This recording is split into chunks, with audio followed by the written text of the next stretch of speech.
Welcome to the channel Vikas Tiwari chemistry educare. आज की इस वीडियो में हम डिस्कशन करने वाले हैं केमिकल बॉन्डिंग के एमएसक्यू और एनईटी टाइप के क्वेश्चन। एमएसक्यू और एनईटी टाइप के क्वेश्चन। एमएसक्यू मतलब जिसमें मोर देन वन ऑप्शन करेक्ट हो सकते हैं। एनईटी मतलब जिसमें ऑप्शन नहीं, सिर्फ आपको वैल्यू फाइंड राइट करनी होती है, ऑप्शन इसमें गिवन नहीं होते हैं। तो पीजीटी क्वेश्चन सीरीज का ये हमारा 12वां वीडियो है। 11 वीडियो चैनल पर ऑलरेडी अपलोडेड है, तो वो जाके आप प्लेलिस्ट की लिंक चैनल डिस्क्रिप्शन बॉक्स में है, वहाँ से जाके आप देख सकते हैं। तो लास्ट तक आप हमारे साथ बने रहिएगा। अगर आपको वीडियो हेल्पफुल लगती है तो आप चैनल को सब्सक्राइब कीजिए और वीडियो को लाइक कीजिए। चलिए आज का अपना वीडियो हम स्टार्ट करते हैं बिना किसी देरी के। हमारा जो पहला क्वेश्चन है, विच ऑफ द फॉलोइंग ज्योमेट्री है डीजेड स्क्वायर ऑर्बिटल। इसमें से कौन सी ज्योमेट्री है जिसमें DZ orbital participate, DZ square orbital participate करता है। देखिए स्क्वायर प्लेनर में जो ऑर्बिटल पार्टिसिपेट करता है वो पार्टिसिपेट करता है D X square minus Y square. इसका क्या होता है, डी sp2 इसका हाइब्रिडाइजेशन होता है। ट्राइगोनल बाई पिरामिडल sp3d होता है, क्या होता है sp3d, और इसमें डीजेड स्क्वायर पार्टिसिपेट करता है। मतलब हमारा जो एक ऑप्शन करेक्ट हो जाएगा वो हो जाएगा option number B. Octahedral sp3d2, इसमें भी डीजेड स्क्वायर पार्टिसिपेट करता है, यानी हमारा ये भी ऑप्शन करेक्ट हो जाएगा। स्क्वायर पिरामिडल sp3d2, इसमें भी क्या हो जाएगा, इसमें D X square minus Y square participate करता है। तो मतलब हमारा जो करेक्ट ऑप्शन हो जाएगा वो करेक्ट ऑप्शन हो जाएगा कौन सा, option number B and D, option number B and D, क्योंकि एमएसक्यू है तो more than one option correct हो सकते हैं। चलिए नेक्स्ट क्वेश्चन की तरफ चलते हैं। Which of the following species have linear shape. इसमें से ऐसी कौन सी स्पीसीज है जिसमें लीनियर शेप होता है। देखिए आप हाइब्रिडाइजेशन इनके इस प्रोसेस से निकाल सकते हैं, यानी कि स्टेरिक नंबर मेथड से, इस मेथड से आप फाइंड आउट कर सकते हैं स्टेरिक नंबर। और स्टेरिक नंबर अगर 2 हुआ तो sp, 3 हुआ तो sp2, 4 हुआ तो sp3, 5 हुआ तो sp3d, 5 हुआ तो sp3d, और अगर 6 हुआ तो sp3d2, 6 हुआ तो sp3d2। उस हिसाब से आप निकाल सकते हैं। तो आप पाएंगे SO2, मैंने SO2 का जो हाइब्रिडाइजेशन होता है वो कितना होता है, SO2 का हाइब्रिडाइजेशन होता है sp2, तो ये हो जाता है बेंड शेप, ये लीनियर तो होगा नहीं। I3+, देखिए I3+ में जो हाइब्रिडाइजेशन होती है I3+ की, वो क्या हो जाती है, sp3, और ये बेंड शेप का होता है, तो ये भी रॉन्ग हो जाएगा हमारा। लेकिन ऑप्शन सी और डी में देखिए I3 माइनस ये होता है sp3d, ये क्या हो जाता है sp3d, और ये लीनियर शेप का होता है, कुछ इस तरीके से बनता है, I lone pair lone pair lone pair. देखिए ये लीनियर शेप का बन गया, कैसा बना है, ये लीनियर शेप का बना है। तुम्हारा ये वाला ऑप्शन क्या हो जाएगा, करेक्ट हो जाएगा। और NO2 का जो हाइब्रिडाइजेशन जब हम फाइंड आउट करते हैं तो NO2 का हाइब्रिडाइजेशन हमको मिलता है sp, क्या मिलता है sp, और ये कुछ इस तरीके से बन जाता है लीनियर, NO2+ इस तरीके से बन जाता है। तो यानी कि हमारा ये भी ऑप्शन करेक्ट हो जाएगा। तो मतलब हमारा सी और डी ऑप्शन क्या हो जाएगा, करेक्ट हो जाएगा। ऑप्शन नंबर सी और ऑप्शन नंबर डी हमारा करेक्ट हो जाएगा। चलिए तो नेक्स्ट क्वेश्चन की तरफ चलते हैं। Which statement is correct about delta bonding. Delta bonding के लिए कौन सा स्टेटमेंट इसमें करेक्ट है। 8 lobe interact, 12 lobe interact, only f orbital can form delta bond, 4 orbital zones are form. देखिए डेल्टा बॉन्ड जब बनता है तो वो कुछ इस तरीके से बनता है। सपोज करिए एक ये एटम है और ये दूसरा एटम, सपोज करिए दोनों एक ही एटम है, तो इसके 4 लोब और इसके 4 लोग आपस में इंटरेक्ट करते हैं, आपस में क्या करते हैं, इंटरेक्ट करते हैं, और आपस में इंटरेक्ट करके ये क्या बना लेते हैं, ये डेल्टा बॉन्ड बनाते हैं, यानी 1 2 3 4, कितने बॉन्ड बनाते हैं, 1 2 3 4, तो ये डेल्टा बॉन्ड बनाते हैं। अब देखिए तो 4 लोब ऊपर हैं, 4 लोब नीचे हैं, टोटल 8 लोब इंटरेक्ट कर रहे होंगे। कितने लोब इंटरेक्ट कर रहे होंगे, 8 लोब इंटरेक्ट कर रहे होंगे, और 8 लोब और 2 लोब आपस में मिलके 1 क्या बना रहे हैं, 1 ये ओवरलैपिंग जोन बना रहे हैं। वो ओवरलैपिंग कितने हो गए ऐसे, 1 2 3 4, टोटल कितने ओवरलैपिंग जोन हो गए, 4 ओवरलैपिंग जोन हो गए, 4 ओवरलैपिंग जोन हो गए। तो हमारा देखिए जो करेक्ट ऑप्शन हो जाएगा वो हो जाएगा 8 लोब इंटरैक्ट, पहला ऑप्शन करेक्ट हो गया। 12 lobe interact wrong, only f orbital can form, नहीं d ऑर्बिटल भी बनाते हैं, तो c ये भी रॉन्ग हो गया। d जो जो हमारा इसमें देखिए d 4 orbital zone are form, 4 orbital zone, एक एटम का 1 और लोब, दूसरे ऑर्बिटल का 1 लोब मिलके एक ऑर्बिटल जोन का फॉर्मेशन करते हैं। चलिए नेक्स्ट वीडियो क्वेश्चन की तरफ चलते हैं। The d orbital involve in dodecahedral geometry. Dodecahedral geometry में कौन सा डी ऑर्बिटल इन्वॉल्व होता है। देखिए डोडेकाहेड्रल मतलब कि ऐसी स्पीसीज जिसका स्टेरिक नंबर क्या हो, ऐसी स्पीसीज जिसका स्टेरिक नंबर क्या हो, 8 हो, स्टेरिक नंबर 8 हो, वो क्या बनाते हैं, वो बनाते हैं डोडेकाहेड्रल ज्योमेट्री बनाते हैं। क्या बनाते हैं, डोडेकाहेड्रल ज्योमेट्री बनाते हैं। और जिसका हाइब्रिडाइजेशन होता है वो होता है sp3d4। क्या होता है, sp3d4। अब देखिए यहाँ पे d4 है, क्या है यहाँ पे d4 है। तो d4 का मतलब टोटल d के जो 5 ऑर्बिटल होते हैं उसमें से 4 ऑर्बिटल क्या करेंगे, 4 ऑर्बिटल पार्टिसिपेट करेंगे, 4 ऑर्बिटल पार्टिसिपेट करेंगे। जो देखिए D X square minus Y square, इसको छोड़ के बाकी के चारों क्या करते हैं, पार्टिसिपेट, यानी कि D X Y, D Y Z और डी जेड एक्स और डी जेड स्क्वायर, ये सभी आपस में क्या, ये सब क्या करते हैं, पार्टिसिपेट करते हैं। मतलब कि D X Y, D Y Z, D Z X, D X Z आप बोल सकते हो, और डी जेड स्क्वायर, ये सभी क्या करते हैं, ये सभी पार्टिसिपेट करते हैं। मतलब कि D X square minus Y square को छोड़ के बाकी के सभी पार्टिसिपेट करते हैं। तो देखिए डी एक्स वाई पार्टिसिपेट करेगा, बिल्कुल करेगा, डी वाई जेड ये भी करेगा, डी जेड स्क्वायर ये भी करेगा। बस यही डी वाला ऑप्शन हमारा रॉन्ग हो जाएगा, मतलब हमारा जो करेक्ट ऑप्शन हो जाएगा वो हो जाएगा ए बी सी। चलिए नेक्स्ट क्वेश्चन की तरफ चलते हैं। Which of the following statement are correct regarding C3H4 allene molecule. देखिए इसमें से कौन सा स्टेटमेंट है जो करेक्ट है। The central atom is sp hybridised, B option the central atom is sp2 hybridised, C option the terminal carbon atom are sp2 hybridised, the C3H4 is a planar molecule. Video को pause करके भी आप answer दे सकते हैं। चलिए हम आगे देखते हैं।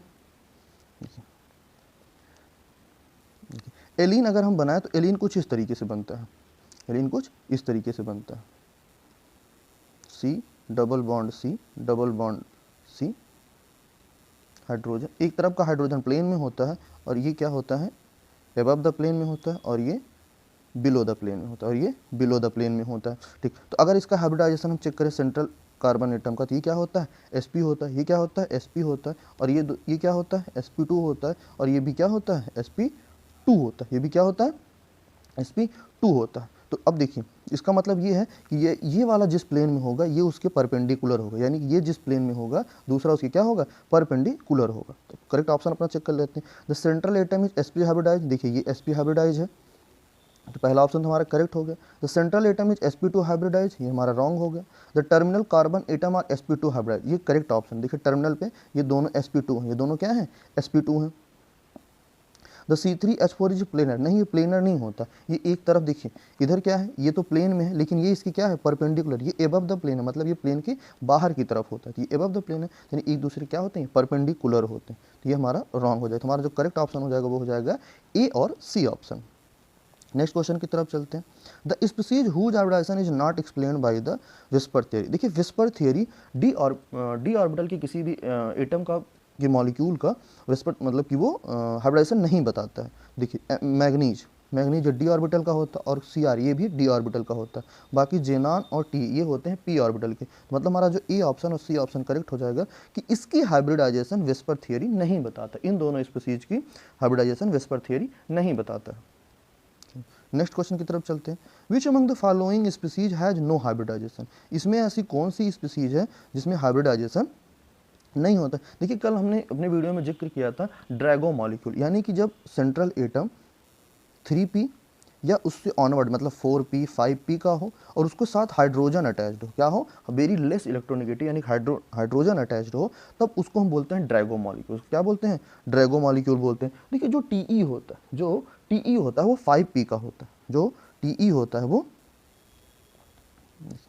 यहाँ पे देखिए जो टीई है ये 5p का है और उसके साथ हाइड्रोजन अटैच्ड है, और जो बीआई है वो भी क्या है, वो 6p का है। वो किसका होता है, ये 6p का होता है। यानी ये दोनों मॉलिक्यूल जो हो जाएंगे C और B वाले, ये हो जाएंगे ड्रैगो मॉलिक्यूल, और ड्रैगो मॉलिक्यूल का हाइब्रिडाइजेशन नहीं होता है। हमारा जो करेक्ट ऑप्शन हो जाएगा वो हो जाएगा ऑप्शन नंबर बी और ऑप्शन नंबर सी, क्योंकि ड्रैगो मॉलिक्यूल है और ड्रैगो मॉलिक्यूल की हाइब्रिडाइजेशन नहीं होती है। चलिए नेक्स्ट क्वेश्चन की तरफ चलते हैं।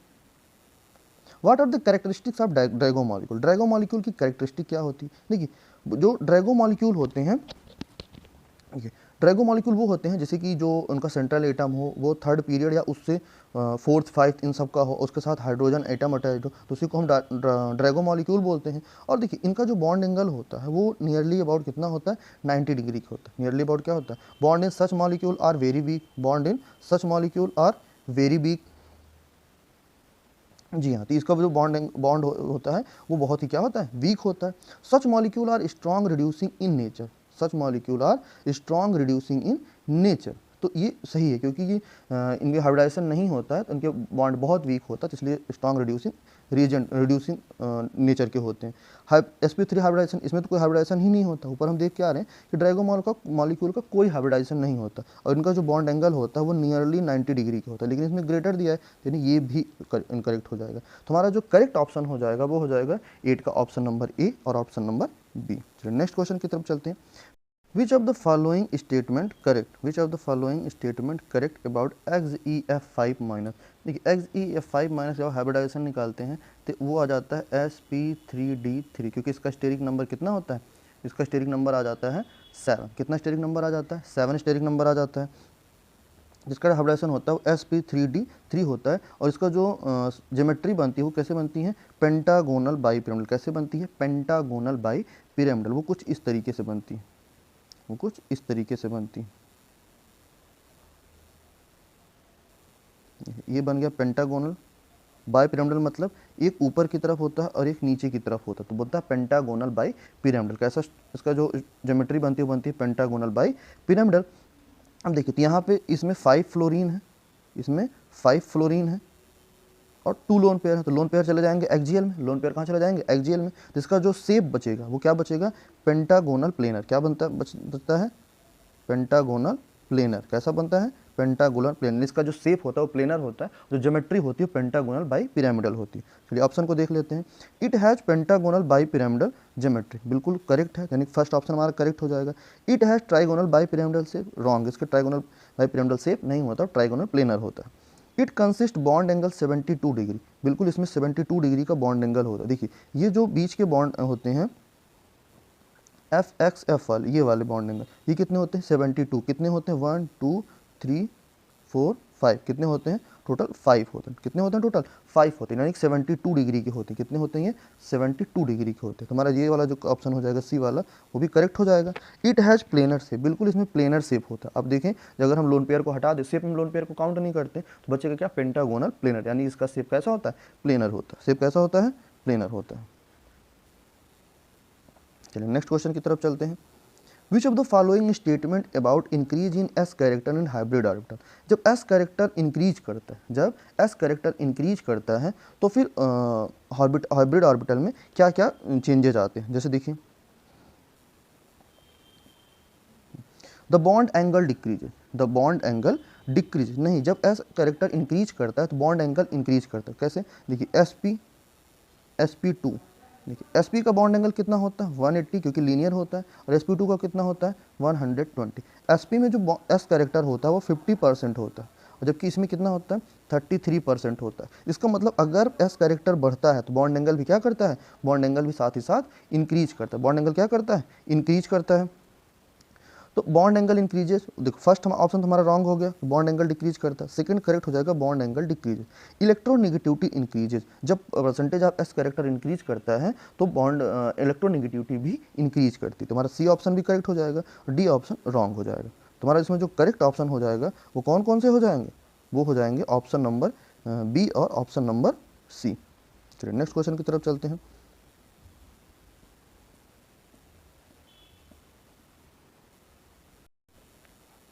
The octet rule is not followed by, octet rule इसमें से किसने फॉलो नहीं किया। देखिए वो स्पीसीज जिसमें सेंट्रल एटम में 8 वैलेंस इलेक्ट्रॉन होते हैं, कितने होते हैं 8 वैलेंस इलेक्ट्रॉन होता है, वो ऑक्टेट रूल को फॉलो करते हैं। देखिए ये बोरान जो BCl3 है, BCl3 क्या होता है, बोरान के पास 3 वैलेंस इलेक्ट्रॉन होते हैं, 3 क्लोरीन के साथ पेयरिंग करके ये टोटल कितना बनाएगा 6 ही बनाएगा। कितना बनाएगा 6, यानी कि ये हाइपोवैलेंट होता है। कैसा होता है ये हाइपोवैलेंट होता है, यानी कि ये तो ऑक्टेट रूल को फॉलो नहीं करता। SF6, एस के पास वैलेंस इलेक्ट्रॉन 6 और पेयरिंग करने के बाद होता है 12, यानी कि ये भी फॉलो नहीं करता।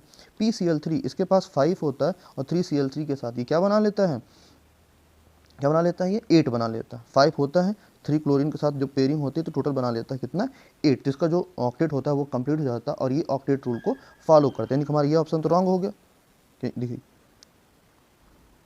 ये फॉलो करेगा PCl3 को। XeF4, Xe इसके पास 8 वैलेंस इलेक्ट्रॉन होता है, 4 पेयरिंग के बाद टोटल कितने हो गए +4, टोटल हो गए 12, यानी कि हमारा A बी और डी ये तीनों ऑप्शन ऑक्टेट रूल को फॉलो नहीं कर रहे। तुम्हारा इसमें देखो जो करेक्ट ऑप्शन है क्या पूछा उसने, को फॉलो नहीं करता है, तो BCl3 फॉलो नहीं करता, SF6 फॉलो नहीं करता, SgF4 फॉलो नहीं करता, PCl3 फॉलो करता है, इसलिए हमारा ये इनकरेक्ट ऑप्शन हो जाएगा। नेक्स्ट क्वेश्चन की तरफ चलते हैं।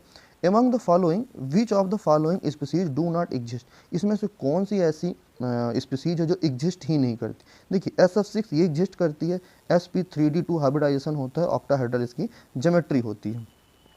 OF4 देखिए OF4 क्या करता है, ये एग्जिस्ट नहीं करता, OF4 एग्जिस्ट नहीं करता, क्यों, क्योंकि ऑक्सीजन के पास वैकेंट डी ऑर्बिटल नहीं होते हैं, इसलिए ये OF4 को क्या करता है, नहीं बनाता, और ये स्पीसीज एग्जिस्ट ही नहीं करती। एंड नाइट्रोजन के पास भी नहीं होता, नाइट्रोजन के पास भी वैकेंट डी ऑर्बिटल नहीं होता, जिस वजह से ये भी मतलब कि 4 बॉन्ड से ज़्यादा नहीं बना सकता, 4 बॉन्ड से ज़्यादा नहीं बना सकता। SiCl4 इसके पास वैकेंट डी ऑर्बिटल होता है, इसलिए ये 4 तक बना सकता है। तो हमारा जो करेक्ट ऑप्शन हो जाएगा वो कौन सा हो जाएगा, ऑप्शन नंबर बी और ऑप्शन नंबर सी, यानी कि वैकेंट डी ऑर्बिटल अब्सेंस होने की वजह से ये दोनों एग्जिस्ट नहीं करते, ये दोनों एग्जिस्ट नहीं करते। चलिए नेक्स्ट क्वेश्चन की तरफ चलते हैं। Which of the following orbital can form delta bond, can form delta bond, इसमें से ऐसा कौन है जो डेल्टा बॉन्ड को बना सकता है। देखिए डेल्टा बॉन्ड बनाने के लिए सिर्फ ए और सी, देखिए ए और C, dx square minus Y square और dxy यही दोनों डेल्टा बॉन्ड का फॉर्मेशन करते हैं। dz स्क्वायर और py ये नहीं करते, क्यों, देखिए dz में 2 लोब होते हैं, dz में कितने लोब होते हैं, 2 लोब होते हैं, और py में भी 2 लोब होते हैं, जबकि हमें कितने लोब की जरूरत होती है, हमें जरूरत होती है 4 लोब की, और ये dx स्क्वायर माइनस स्क्वायर और dxy में ही पाया जाता है, यानी कि हमें टोटल 4 लोब की जरूरत होती है, इसीलिए ये दोनों नहीं फॉलो करते, और ये क्या करता है, डेल्टा बॉन्ड का फॉर्मेशन करता है। नेक्स्ट क्वेश्चन की तरफ चलते हैं। विच ऑफ द फॉलोइंग है पिरामिडल शेप, अब देखिए इसमें से किसका पिरामिडल शेप होता है। BF3 इसका हाइब्रिडाइजेशन कितना होता है, BF3 का हाइब्रिडाइजेशन होता है sp2, यानी कि कैसा होता है, ये तो ट्राइगोनल प्लेनर स्ट्रक्चर हो जाता है, यानी ये तो हमारा रॉन्ग हो गया। NSiH3 कल के वीडियो हमने इसको देखा था, NSiH3 इसमें क्या फॉलो करता है, इसका हाइब्रिडाइजेशन तो sp3 होता है, लेकिन sp3 तो होता है, लेकिन यहाँ पे बैक बॉन्डिंग का कॉन्सेप्ट लग जाता है। नाइट्रोजन के पास लोन पेयर होता है और SI के पास वैकेंट डी ऑर्बिटल, तो ये अपना लोन पेयर इसको वैकेंट डी ऑर्बिटल को देके बैक बॉन्डिंग कर लेता है, जिससे इसका जो शेप हो जाता है वो पिरामिडल ना होके प्लेनर हो जाता है। NCH3 ये हमारा क्या हो जाएगा, ये पिरामिडल हो जाएगा, और PCl3 ये क्या हो जाएगा, देखिए PCl3 ये भी क्या हो जाता है, sp3 हो जाता है, क्या हो जाता है, sp3 हो जाता है, जिस जैसे इसका भी जो स्ट्रक्चर यानी शेप हो जाता है वो कैसा हो जाता है, पिरामिडल हो जाता है। तुम्हारा जो इसमें करेक्ट ऑप्शन हो जाएगा वो हो जाएगा ऑप्शन नंबर सी और डी, ऑप्शन नंबर सी और डी। चलिए नेक्स्ट क्वेश्चन की तरफ चलते हैं। Which of the following species have same shape but different hybridisation, मतलब इसमें से ऐसी कौन सी स्पीसीज है जिसका शेप सेम है लेकिन हाइब्रिडाइजेशन डिफरेंट। देखिए CH2 का अगर आप देखें, जिसका हाइब्रिडाइजेशन क्या होता है, sp2 हो जाता है, क्या हो जाता है, sp2 हो जाता है, ये कुछ इस तरीके से बनता है। जिसका जो शेप है वो कैसा बनता है, बेंट शेप बनता है। CO2 का लीनियर बनता है, हाइब्रिडाइजेशन sp, ठीक।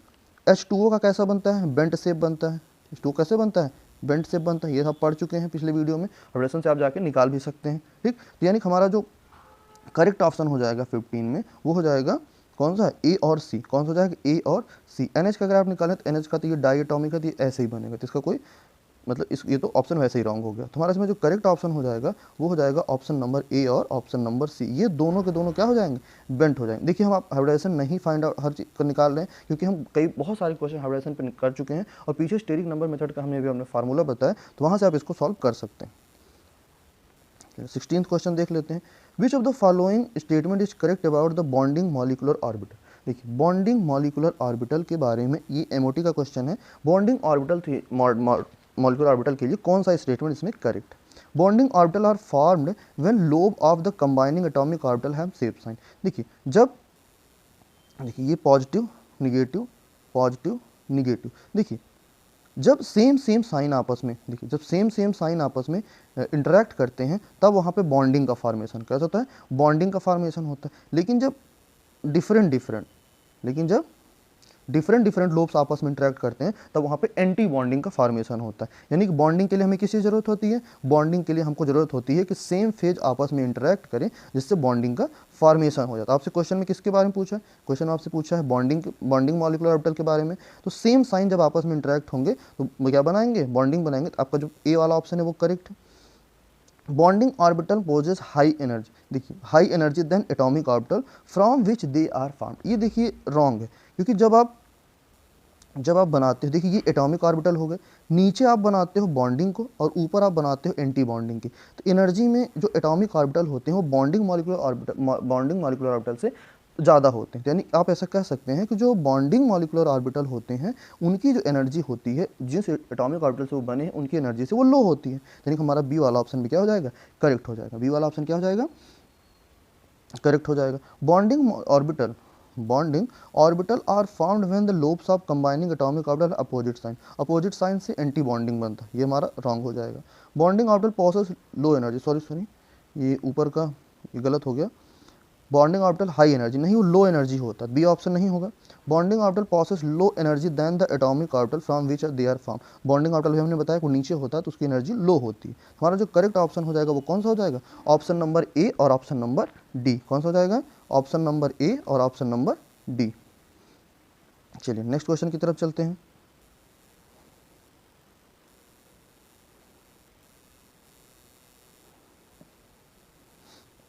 ये हमारा एनएटी का क्वेश्चन, ये किसका क्वेश्चन है? ये एनएटी का क्वेश्चन है। इसमें आपको देखिए ऑप्शन नहीं दिया, सीधा आपको क्या बताना है? आपको सॉल्व करके फिर आंसर बताना है।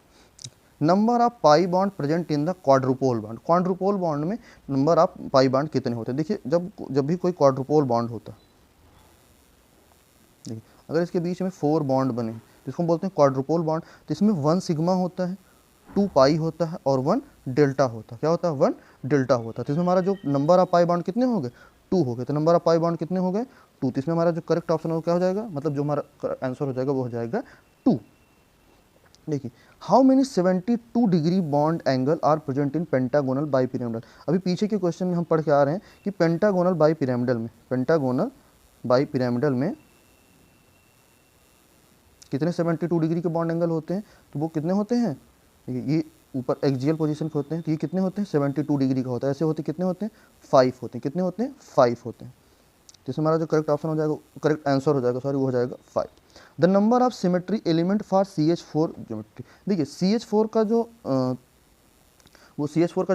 पॉइंट ग्रुप होता है वो होता है टेट्राहेड्रल। और टेट्राहेड्रल के लिए जो सिमेट्री एलिमेंट होता है, टेट्राहेड्रल के लिए जो सिमेट्री एलिमेंट होता है वो होते हैं कितने? 24। कितने हो जाते हैं वो? 24। तो अब ये याद रखिएगा कि टेट्राहेड्रल के लिए जो सिमेट्री एलिमेंट होते हैं वो हो जाते हैं 24। Sum of sigma and pi bond in HCP। HCP hexagonal close packing नहीं है ये, HCP। देखिए HCP में नंबर ऑफ सिग्मा और pi bond, number of sigma और पाई बॉन्ड कितने होते हैं? देखिए HCP। देखिए सिग्मा बॉन्ड कितने हैं? सिग्मा बॉन्ड एक ये रहा, ये एक ये सिग्मा बॉन्ड और ये सिग्मा बॉन्ड। सिग्मा बॉन्ड कितने हैं? 2। बाकी के दोनों क्या है? ये दोनों क्या है? Pi bond. टोटल कितने हो गए? 2 + 2 इक्वल कितना हो जाएगा? 4। यानी टोटल नंबर आप जो पाई बॉन्ड सिग्मा और पाई बॉन्ड के ऐड करेंगे तो कितना हो जाएगा? 2 + 2 और ये क्या हो जाएगा? 4। आंसर कितना आ जाएगा हमारा? 4। देखिए HCP और HCN एक जैसे ही बनते हैं। HCP और HCN का जो स्ट्रक्चर होता है वो एक जैसा ही होता है। चलिए नेक्स्ट क्वेश्चन की तरफ चलते हैं। Number of non bonding molecular orbital in HF। HF के मॉलिक्यूलर ऑर्बिटल में number of non bonding electron कितने होते हैं? नॉन बॉन्डिंग इलेक्ट्रॉन कितने होते हैं? चलिए वो भी देख लेते हैं।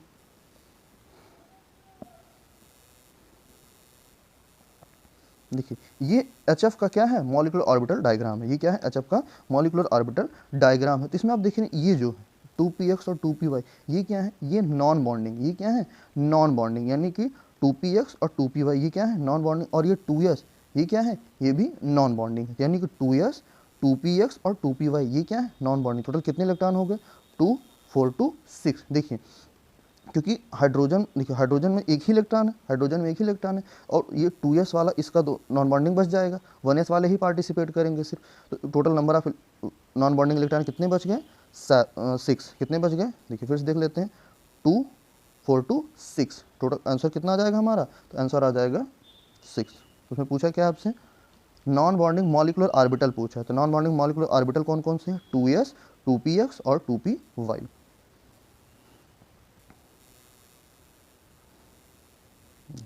आंसर हमारा क्या हो जाएगा, 2s 2px और 2py, ये हमारा करेक्ट आंसर हो जाएगा। चलिए नेक्स्ट क्वेश्चन की तरफ चलते हैं। Sum of sigma and pi bond in tetracyanoethylene, tetracyanoethylene में number of sum of sigma और पाई बॉन्ड, मतलब सिग्मा और पाई बॉन्ड को ऐड करके आपको टोटल नंबर ऑफ बॉन्ड बताने हैं। चलिए बना के देख लेते हैं कि देखिए टेट्रासाइनोइथिलीन, ये हो गया इथिलीन C123N 123N एन, देखिए नंबर ऑफ सिग्मा बॉन्ड पहले निकाल लेते हैं।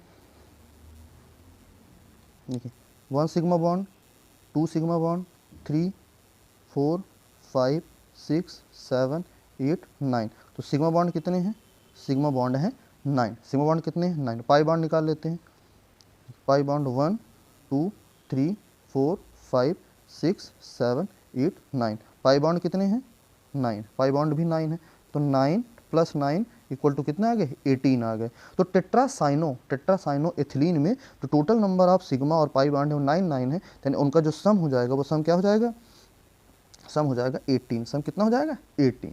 चलिए नेक्स्ट की तरफ चलते हैं। The bond angle between two hybrid orbital is nearly 109 degree 7 minute, the percentage of s character in the hybrid orbital is, देखिए क्या पूछा है, 109 डिग्री 7 मिनट, तो ये लगभग किसका होता है, ये होता है sp3 हाइब्रिड ऑर्बिटल का, ये किसका होता है sp3 हाइब्रिड ऑर्बिटल का। अब sp3 हाइब्रिड ऑर्बिटल में जो परसेंटेज ऑफ एस कैरेक्टर होता है 25%, कितना होता है वो 25%, 109 डिग्री 28 मिनट मतलब 109 डिग्री 7 मिनट, ये sp3 हाइब्रिडाइजेशन का बॉन्ड एंगल होता है, तो इसका जो परसेंटेज ऑफ एस कैरेक्टर हो जाएगा वो हो जाएगा 25%। How many atoms, next question है, how many atoms of H2O are in the same plane, एक ही प्लेन में कितने एटम होते हैं H2O के। देखिए H2O का अगर हम शेप बनाए तो वो कुछ इस तरीके से बनता है, ये ऊपर 2 लोन पेयर हो गए भूत बाबा। अब देखिए अगर आप प्लेन कट करते हैं तो ये HOH ये तीनों एक ही प्लेन में होते हैं, क्या होते हैं एक ही प्लेन में होते हैं, तो टोटल कितने एक प्लेन में आएंगे 3 आएंगे, मतलब जो इसके ऑल थ्री जो एटम्स होंगे वो सभी एक प्लेन में ही होते हैं, तो इसमें जो हमारा करेक्ट ऑप्शन आंसर हो जाएगा वो हो जाएगा आंसर 3, यानी कि जो तीनों होते हैं एक ही प्लेन में। How many atoms of XeF5- are in one plane, XeF5-, इसका भी अभी हम देख चुके हैं,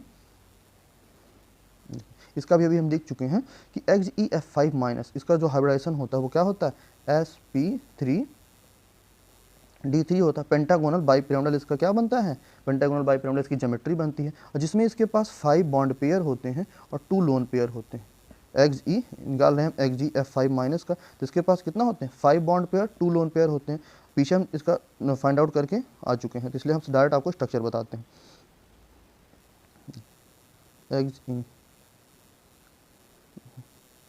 F F F F F, एक यहाँ पे लोन पेयर और एक यहाँ पे लोन पेयर। देखिए इसमें जो एक ही प्लेन में होंगे, देखिए अगर हम लोन शेप में लोन पेयर को काउंट ना करें और यहाँ से हम बीच से एक प्लेन पास करें, बीच से एक प्लेन पास करें, तो 1 Xe और 5 Fe ये सभी एक प्लेन में आ जाएंगे, सभी क्या आ जाएंगे एक प्लेन में आ जाएंगे। मतलब टोटल आपसे क्या पूछा, टोटल आपसे पूछा है कि कितने नंबर ऑफ एटम एक ही प्लेन में होंगे, तो वो कितने होंगे 6 हो जाएंगे, कितने हो जाएंगे 6 हो जाएंगे।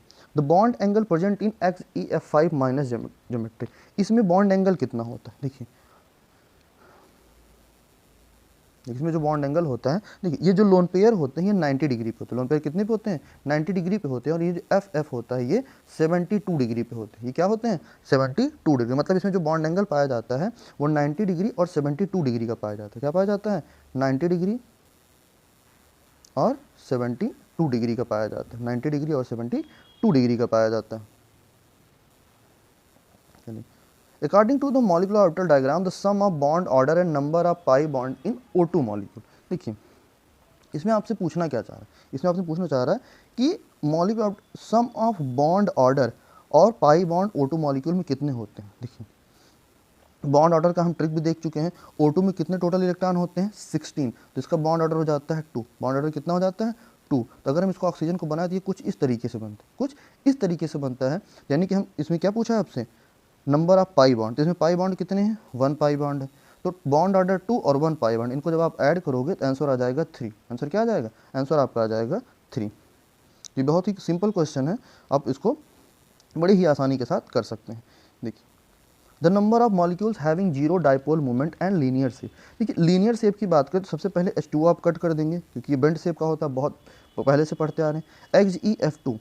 XeF2 ये भी लीनियर होता है, CO2 ये भी लीनियर होता है, I3- ये भी लीनियर होता है। और बाकी के सारे क्या होते हैं, लीनियर होते हैं, बाकी के सारे लीनियर होते हैं, और इन सभी का डायपोल मोमेंट जीरो होता है। सभी का डायपोल मोमेंट क्या होता है, जीरो। जैसे XgF का तो 1F ऊपर होता है 1F नीचे, तो जो रिजल्टेंट इसका डायपोल मोमेंट होता है वो जीरो हो जाता है। CO2 का भी स्ट्रक्चर आप जानते हैं, इन सभी का स्ट्रक्चर हम पढ़ चुके हैं। HgCl2 का क्या होता है, सबका पढ़ चुके हैं। HgCl2 का हमने नहीं देखा, तो हम उसको यहाँ देख लेते हैं, HgCl, और यहाँ पर भी होता है HgCl। देखिए ये इधर की तरफ इलेक्ट्रॉन को पुल करेगा और ये इधर की तरफ, तो जो रिजल्टेंट डायपोल मोमेंट होगा वो क्या हो जाएगा, जीरो हो जाएगा। जो नेट डायपोल मोमेंट हो जाएगा वो क्या हो जाएगा, जीरो हो जाएगा। तो इसमें आपसे नंबर ऑफ मॉलिक्यूल पूछा था, तो XgF2 1 2 3, तो कितने हो जाएंगे टोटल 5।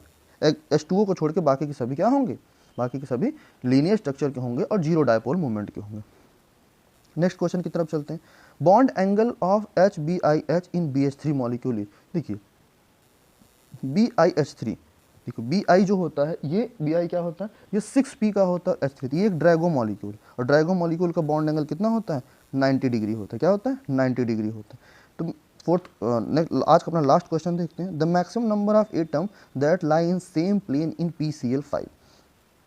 PCl5 का हाइब्रिडाइजेशन क्या होता है, PCl5 इसका हाइब्रिडाइजेशन होता है sp3d, और इसका स्ट्रक्चर क्या होता है TbP।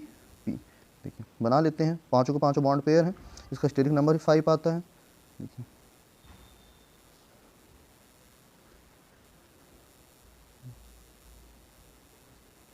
तो अब देखिए ये तीनों जो होते हैं ये एक प्लेन में होते हैं। ये तीनों कहाँ पे होते हैं, एक प्लेन में होते हैं। ये तीनों एक प्लेन में होते हैं, और ये फ्लोरीन ऊपर होता है, एक क्लोरीन ऊपर की तरफ होता है और एक क्लोरीन नीचे की तरफ होता है। यानी कि जो एक प्लेन में अगर आएंगे कितने आएंगे, तो एक प्लेन में चारों आ जाएंगे। कौन कौन से, 1p और इक्वेटोरियल के 3 क्लोरीन। तो जिसमें जो टोटल नंबर ऑफ एटम हो जाएंगे वो हो जाएंगे कितने, 4। वो कितने हो जाएंगे, 4 हो जाएंगे। तो ये आज का पूरा वीडियो आपको कैसा लगा ये कमेंट करके ज़रूर बताएं, और वीडियो को पूरा देखने के लिए बहुत बहुत धन्यवाद।